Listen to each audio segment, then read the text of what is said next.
Actually, we don't know when we have it. That's the great thing about it. Real happiness is that which comes up right out of your own cells, when you kind of let go striving for happiness.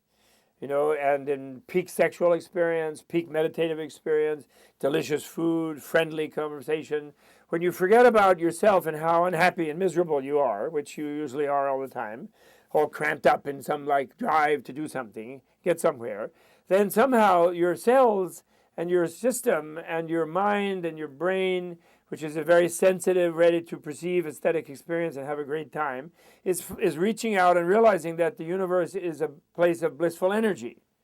And so that's when you're really happy. And you don't know it because you don't pay attention to that. You're engaged in what you're doing.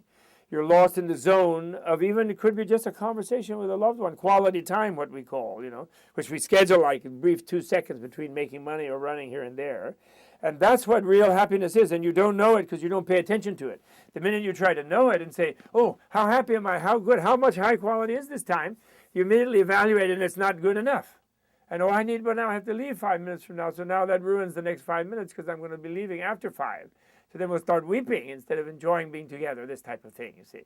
So that's the cure. The key to happiness is loving people, enjoying your life, not worrying about a lot of things, letting your mind not live in some fantasy in your mind about some other thing that's going to be better, and appreciating what's in the moment. That is really what it is. And you won't know it when you have it, but you will. That's when you'll have it, It's a very lovely paradox. Life is very paradoxical, and that's what it is. We fall into cycles of negativity because of our ignorance of what's really going on. And that ignorance is not just personal. It isn't like we didn't learn enough in school. It's like the ignorance handed down in our cultures telling us, well, you're worthless, for example, especially in the West. The religion was misinterpreted. Jesus' wonderful teaching about the kingdom of God is within you, and there's like a special providence in the fall of every sparrow, and relax, look at the flowers in the field, all this beautiful stuff, and which there are, by the way, thousands of rabbis in Jewish history teaching the same beautiful vision. And he was a rabbi after all, and people should, the Anglos should remember that. And he,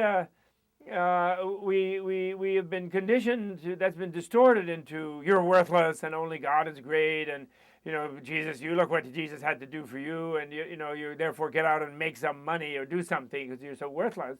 And then then the nihilists come along, the scientists supposedly liberating us from that, and of course the threat of eternal damnation in hell by this friendly God. And then they say you're nothing. They say you just die, you die, whatever. So usually you're 13 cents of cheap chemicals.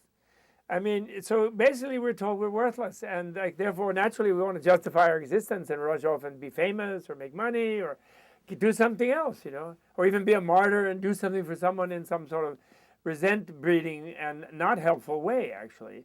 And so, so we have to wake up from that and develop our critical wisdom and intelligence.